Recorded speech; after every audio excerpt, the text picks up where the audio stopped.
I think we better make a start.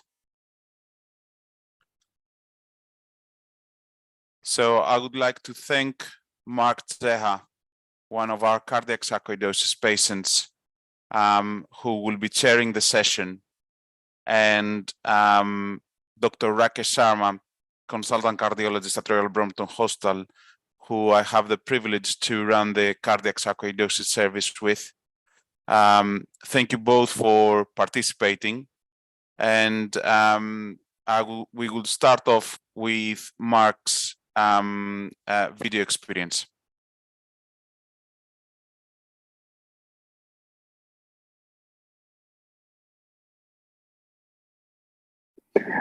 Good afternoon all. My name's Marc. I'm a patient at the Royal Brompton Hospital under the care of Dr. Karanos and Dr. Sharma. I was first diagnosed with cardiac sarcoidosis in 2011. Felt a super fast heartbeat at home at the time, collapsed at home. My GP was called out to come and see me. Was then taken into hospital where I had an MRI scan and several biopsies, which confirmed diagnosis of cardiac sarcoid, had an ICD implanted and have been on immunosuppressive treatment thereafter, having regular PET scans to monitor the illness, along with echocardiograms and pacing checks. In terms of how the disease has affected me, so my heart muscle has been weakened and I have a dilated left ventricle, which means that my heart isn't pumping as much blood as it should be. And this has caused ventricular tachycardia on several occasions and general heart arrhythmia. In terms of the concerns from the disease, it's really around the side effects of the treatment. So thinking about things such as osteoporosis, glaucoma, and further down the line, increased risk of cancer. The drugs that I take obviously have suppressed my immune system, which means that I'm at higher risk of infections, which obviously during the COVID years has been quite a challenge, having been put on the clinically vulnerable list and having had to shield during the initial phase of the pandemic.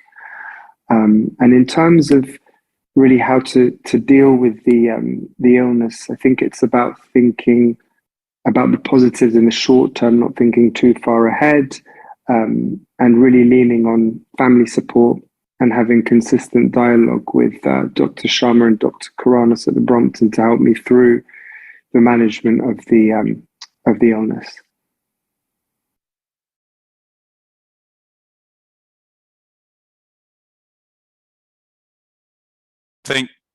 Thanks, Marc. Should I ask Rakesh to start his presentation, and then if you could take the lead in asking him questions either from the live or the questions already been submitted. Rakesh, over to you. Thank you so much, and thank you, Marc, for that introduction. It's very touching to hear that, and I'd also like to thank SarcoidosisUK for putting together this symposium once again. It's a real privilege to take part in these events, and for obviously to Dr. Karanos for chairing it and organising it. And of all the talks that we do as specialists, I must say the annual patient event is my special one. It really gives us a lot of satisfaction as doctors to communicate directly with patients, and this is why we're here in the first place. So it's a real privilege to take part. I'm going to share the screen for the slides. So I apologize in advance if some of you would have seen some of these slides before, but I think the main aim of today's symposium or seminar is to try and introduce dialogue between specialists and patients, and hopefully the slides will help us do that. And Marc will be asking some questions which you have kindly put through in advance of today, so we can try and address them and go through some of them. So cardiac sarcoidosis, as many of you will be aware, can affect basically any organ in the body. Most commonly, patients have lung involvement, which is why the majority of patients are managed actually by lung specialists. But other organs can be affected, and you'll be hearing from one of my colleagues regarding the neurological system, but the bones, liver, spleen, skin, the eyes can all be affected. But certainly when it comes to the heart, this is where patients can occasionally develop potentially life-threatening presentations. So I'm just going to discuss a case of a patient who we looked after not that long ago at the Brompton. Typically, cardiac sarcoidosis tends to present in patients in their 40s and early 50s.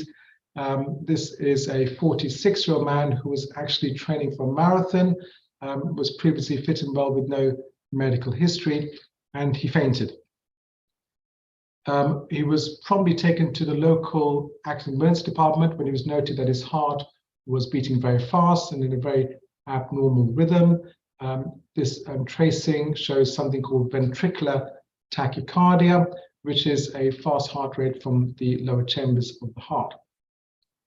So he received prompt resuscitation in casualty, and the rhythm was restored back to normal. But because of his presentation, he was kept as an inpatient and further tests were done. There was a skin lesion which was suspicious, and the biopsy was taken, and that showed that there was actually granuloma in the skin. And as a result of that and the presentation, he was sent to us at the Brompton Hospital. So when it comes to cardiac involvement of sarcoidosis, we are really heavily reliant on our imaging colleagues because imaging really guides us in not just the diagnosis, but also the treatment. So these are just some pictures taken from MRI through the heart. So we have cross-sectional images of the main pump, the left ventricle. We have longitudinal images of the same pump.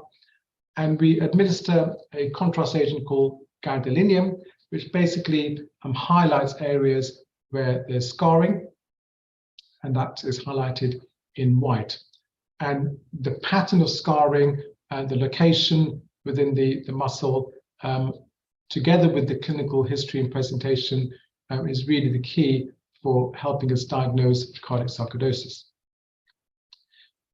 Many of you will be aware that PET scans are also undertaken, and PET is basically a special type of CT scan where we look for inflammation, and we can detect inflammation not just in the heart, but also other organs. So you can image the lungs, liver, spleen, skeletal system, and so on. So it's a kind of half-body scan to look for activity. And also the advantage of PET is it's not just super sensitive, but also can help us quantify the amount of inflammation. And the way we do that without getting too technical is by using a system called SUV max. And the higher the number, the more the inflammation, and the lower the number, the better the situation is for the patient. So for this particular individual, this is the heart depicted here. The yellow and orange represents inflammation, and we can see the kind of patchy nature of the inflammation, quite intense. And these numbers given here are very high indeed. Anything above 10 for an SV max is considered severely inflamed. And also importantly, there was also uptake in other organs, which together with the MRI scan findings and also the biopsy features, this was all really in keeping with the diagnosis of cardiac and multi-system sarcoidosis. So what was the treatment? Well, when patients present in this way, the important thing is to protect against further cardiac arrest. And so an implantable cardiac defibrillator really is mandatory. This will help protect the patient from future episodes of VT, which is the fast heart rhythm. And also, if there is a cardiac arrest, it will resuscitate the patient by delivering therapies. But the ICD is normally considered a backup. And what we want to do is we want to treat the underlying inflammation. And when there's such a high degree of inflammation, then switching it off is of paramount importance. And what we find is that giving high dose intravenous steroids to begin with is often the most effective. And then later on, we continue with maintenance steroids to prevent recurrence of inflammation. Now, we've lots to learn from patients, from studies, from the research which is out there. This is taken from a registry. So registry data is basically where clinical practice is analyzed in a more scientific way. Because sarcoidosis affecting the heart is relatively rare, we have very few clinical trials. Although there are trials ongoing, these are very small. So registry data often forms the foundation of our understanding and also future research. So this is a registry, the MIDFIN registry from Finland, which looked at patients over approximately 25 years. And what they found is that patients with cardiac sarcoidosis can present in different ways. We won't go through all the details, but heart block, so AVB's heart block, is the most common mode of presentation. This is when patients' conduction system fails to work properly, the heart rate becomes very slow, patients can unfortunately faint. VT, so this is the fast heart rhythm from the lower chambers of the heart. This is how the patient are presented, manifested, and this can also sometimes lead to serious consequences. Heart failure, so heart failure is basically where the muscle of the heart is not able to pump the needs of the body, and the contraction becomes weakened, often due to scarring. And this is something which often means that the diagnosis has not been picked up early enough. And then sadly, unfortunately, some patients do present with a significant mortality event. So what do we need to do? Well, again, this is just to highlight the importance of making the diagnosis early. When it comes to sarcoidosis of the heart, we need to be better at picking this condition up before it actually manifests. We need to be more vigilant, and this involves educating cardiologists, imaging doctors, lung specialists, and other specialists about the condition. Because it's rare, very often other specialists may not see many patients with sarcoidosis, but through education, hopefully we can try and direct them to the appropriate tests and referral.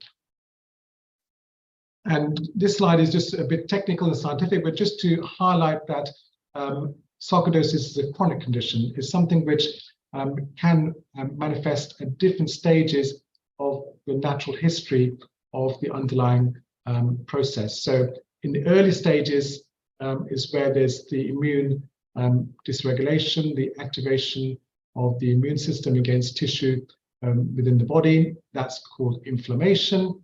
And if left unchecked, that inflammation can then lead to scarring, the so-called granuloma, which can form in different tissues. And the purpose of imaging is to try and help detect these processes at an early stage so that we can intervene and prevent irreversible change within the heart. So how can we improve detection? How can we improve the diagnosis? Well, it's worthwhile just looking at how patients present to us. Increasingly, we are seeing patients as a result of screening. So this is where patients may not have symptoms to suggest heart involvement, but if, for example, they're attending a lung clinic with known lung sarcoidosis, and the patient has an ECG or an ultrasound scan, and that suggests there could be some cardiac involvement, then that would be screening, and the patient would warrant referral to our service. Cardiac MRI is often done for a variety of different reasons across the whole of cardiology. So for patients with heart muscle problems, patients who've had rhythm disturbances, and so on. And because in some cases, the pattern of fibrosis or scarring in the heart can be suggestive of cardiac sarcoidosis, we are increasingly getting referrals from our MRI colleagues about the potential for there being this condition. But patients can also present with symptoms, and the symptoms can be sometimes non-specific. So palpitations and dizziness obviously can occur due to a variety of different reasons. Fainting, again, can be due to a cardiac or non-cardiac cause. And some of these other symptoms I've listed here are mainly when the muscle pump is not working as well as it should be. It's important to emphasize that there's no one single test that can make the diagnosis for us. We need to put together all the different pieces of the jigsaw to try and come together with a consensus for what the diagnosis is. So this will be based on the patient's presentation, their symptoms, their medical history. When it comes to biopsies, we do have a bit of debate about this. In fact, we had a debate yesterday in our cardiac sarcoidosis MDT meeting about the importance of biopsies. As imaging is getting more sophisticated, as we are getting better as experts in this area in making the diagnosis, there is a debate as to the value of biopsies. Certainly when it comes to heart biopsies, we tend to not routinely perform heart biopsies. And the reason for that is not just because of the small risk involved with taking heart biopsy, but also because the disease itself is patchy. Meaning if you biopsy a particular part of the heart which is not involved, the patient could still have cardiac sarcoidosis because of a false negative biopsy. So it really is imaging which is the forefront of making the diagnosis, and also other tests which can help support the diagnosis, such as blood tests, ECG, and chest X-ray. So this is the team at the Brompton, and as I said, it is very much a multidisciplinary team approach. We all have different areas of expertise, and by working together over the last 10 years, we have really improved our accuracy at making the diagnosis, at providing treatment recommendations, and also obviously for research. So why is the MDT, so the multidisciplinary team, important? Well, this is something which we've been fortunate at the Brompton Hospital to be a pioneer in this approach, and it's been replicated elsewhere, which is clearly a good thing. With rare diagnoses, it's important to look at the whole picture, because sometimes there'll be other more common diagnoses, which are the cause for the patient's symptoms rather than cardiac sarcoidosis. So this is particularly important for the MDT. Cardiac sarcoidosis can sometimes mimic other conditions which are more common. So again, without getting too technical, this is another kind of rhythm problem of the heart due to a muscle issue. This is called ABC. It's much more common than cardiac sarcoidosis. For a cardiac sarcoidosis patient, we really don't know the true prevalence, but we estimate it as being anything between 1 in 25,000 to 1 in 50,000. For this particular condition is 10 times more common, but can present with ventricular rhythm problems. It can present with uptake in the heart on the PET scan, and fibrosis also on the MRI scan. So again, we must be open to other conditions which may be more common. As I've already alluded to, there's no single test which can confirm the diagnosis. So the beauty of the MDT is that we have all of our colleagues together in the same kind of virtual room. It used to be a real room before the pandemic, but within the same MS Teams virtual room, and we look at all the raw data. So because we're fortunate that patients are being referred to us from all over the country, so we try and import the MRI scan images, the PET scan images, echo data, everything, so we can look at things from scratch rather than just relying on reports, and that really helps us be more confident in making the diagnosis. Patients may present in a variety of different ways. They could have symptoms, they may not have symptoms, so that's another important factor. And it's also important to keep an open mind. So the condition of cardiac sarcoidosis may evolve with time. It may not be present when they're 45, it may become more evident when the patient is older, so we need to keep an open mind. I'm not going to dwell too much upon treatments, because you would have heard about immunosuppression. You'll be hearing about some of these treatments later on. But when it comes to the treatment, it often involves a multitude of different skill sets. So my area, with not just cardiac sarcoidosis, is also looking after patients with heart failure, rhythm management, and so on. And we have a very good pulmonary hypertension team at the Royal Brompton Hospital with whom we work closely. And obviously with Dr. Kranis and Professor Wells, they lead on the immunosuppression. Again, a very busy slide, but just to talk a little bit about the heart failure treatment. So this is just, again, very medical, but just to highlight that we've come a long way in terms of heart failure treatment in the last 2 decades. Going back to the 70s, and before then, it was only water tablets and digoxin, but now we've got drugs such as Entresto and drugs such as DAPA, which can help. And this is just a little cartoon just to highlight the different types of devices which we can implant. So with patients who have sadly heart impairment and are at risk of ventricular tachycardia, very often they will have 3 lead devices, with the generator being a defibrillator, to try and help improve the heart and protect from cardiac arrest. Again, I'm not going to really dwell on this slide, but just to say we do have a established pathway, which we follow just to make sure that each patient is managed in a consistent and appropriate way. And this is something which has been replicated in other centers. So I think I'll pause there because I think it's worthwhile spending more time on the questions. So Mark, I don't know if you wanted to come in with the questions. If you want, I can forward the questions step by step if you just let me know. And if you wanted to read them out or if you wanted me to do that, let me know. Thanks, Dr. Sharma. I have the questions to hand, so all good. Thank you very much. I'll start with the first question. So for patients with a low ejection fraction, can this improve in time with medication? Yeah, so that's a very, very good question. So these questions will come from the patient audience, so thank you for that. So low ejection fraction is when the heart is not beating strongly enough to provide the needs for the body. So this sadly is called heart failure, and we've got different grades of heart failure. So yes, we do have medicines, and also in some cases we have these special devices which have been shown in many, many studies to improve the heart function. So yes, the answer to the question is yes, certainly. Okay, and then in terms of the next question, given the radiation exposure from PET scans, instead, can one have an MRI with an ICD in place? Yeah, so I think there's two components to that question. First of all, yes, PET unfortunately involves some radiation, but what we do say to patients is that if you need the PET clinically, then the radiation dose is something which we need to address, but the patient should have the PET. MRI, yes, we can do MRI with patients who've got ICDs in place. Over the last 7 or 8 years, pacemakers, ICDs, more complex devices are all what we call MRI conditional, which means they're safe to use an MRI scanner.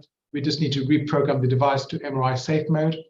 At the Brompton Hospital, we also have a long-standing program where, providing they go through a set protocol, we can image patients with older devices, which are not MRI conditional. So yes, we can image with MRI.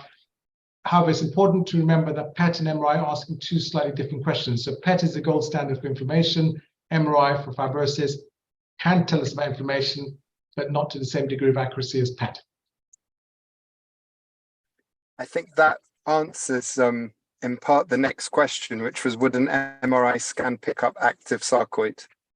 Yeah, so active sarcoid basically means if there's inflammation, and MRI can pick up inflammation. It uses certain sequences to look for edema or water content within the heart, which is a surrogate marker for inflammation. So it's a different technique to PET.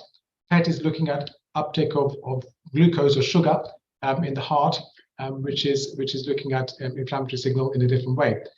MRI is not as sensitive as PET, meaning PET would trump MRI in the vast majority of cases. But yes, MRI can pick up active sarcoid if it's fulminant. Thanks for that. Next question is, if you get diagnosed as probable cardiac sarcoidosis, how does it get proved that it is cardiac sarcoidosis? Yeah, so very, very good question. So this is something which I've learned myself as a cardiologist from my lung colleagues. So as cardiologists, we're very often used to thinking of yes, no diagnosis. Yes, the patient has a rhythm problem. No, they don't. Yes, they have heart failure. No, they don't. But actually, medicine is not always black and white. And what I've learned from my lung experts is that there's often a nuance. So probability is a very important part of making the diagnosis. Do we think this patient has definite cardiac sarcoidosis? Is it highly probable? Is there low probability? Or is it not cardiac sarcoidosis? So those are the kind of basic broad categories. So in terms of proving the diagnosis, well, if everyone agrees that the MDT is definite, then that's the nearest we can get to a proof. But very often we're left in this kind of high confidence category or sometimes low confidence, and we will still treat as cardiac sarcoidosis. Thank you for that. What symptoms might you have if you have active inflammation in the heart? Good question. So sometimes the active inflammation causes no symptoms, and this is an important point for all of our kind of cardiologists and respiratory physicians out there. That if you have detected inflammation in the past and you're treating patients with immunosuppression, they need follow-up, and we need to make sure we're doing follow-up. The frequency of the follow-up is somewhat subjective at the moment because we don't have clinical trial data, but we need to follow up. So the answer is yes, patients may have no symptoms, but occasionally if patients develop rhythm problems, either atrial or ventricular rhythm problems, and we know they've got cardiosarcoidosis, we will look for inflammation. Could that be this underlying cause for the rhythm problems? But patients can present with those symptoms as well. Thank you for that. In terms of the next question, how do you assess whether treatment for cardiac sarcoidosis has worked or is working? Yeah, so that's a very good question as well. So we often use a variety of different tools. So it's how is the patient feeling? What are the symptoms? What's happening in terms of the heart function? So very often echo, which is much easier to do than the other scans, can track heart function, heart strength. We will use blood tests to guide us. So there's a protein called BNP, which can go up if the heart is under stress. And by getting that level down, that often is correlated with a better outcome. But also the more advanced imaging modalities, MRI and certainly PET, and can tell us, especially if we're using immunosuppression, as to whether or not the inflammation signal is gone. One patient has asked, if I don't have any indications of active cardiac sarcoid, but there is fibrosis evident, does this mean I have a cardiac sarcoidosis diagnosis? Yeah, so another good question. So first of all, we need to take a step back. Has the patient got cardiac sarcoidosis? So that would depend on the MVT, all the different pieces of the jigsaw coming together. And then we decide, is this cardiac sarcoidosis diagnosis, is it an active situation or is it inactive and quiescent? So you can still have cardiac sarcoidosis which is inactive, but certainly if it's active, that's when things become a bit more involved. Mark and Rakesh, sorry to interrupt you, but I'm just mindful of the time. So if we can have, let's say, one more question, because we'll have to move to the neuro. Sure. I had one more question on the list. So this is the last question that I had from a patient who asked, how reliable is a PET scan at proving or disproving cardiac sarcoidosis? For example, is it possible that you are scanned on a day when the sarcoidosis is less active and therefore shows up less on the images? Yeah, so basically the PET scan is looking for inflammation. So we often in new presentations will use PET together with MRI to try and help make the diagnosis, because the pattern of inflammation can be characteristic to make the diagnosis. But if someone has been treated or if the sarcoidosis is inactive, the PET signal may go away. So PET is more for looking for active disease, and a negative PET doesn't mean the patient does not have cardiac sarcoidosis. It means that either it's not there or it's inactive. Thank you. Great. Thank you very much, Mark. Thank you very much, Rakesh. Thank you you. very much, Mark. Especially thanks, Rakesh, for always being available for the sarcoidosis service. And that means a lot for us and our patients. No, thank you so much for everything you do, Priscilla. So I would say that we just break for 5 minutes and we reconvene at 10 to 1 for the neurosarcoidosis session.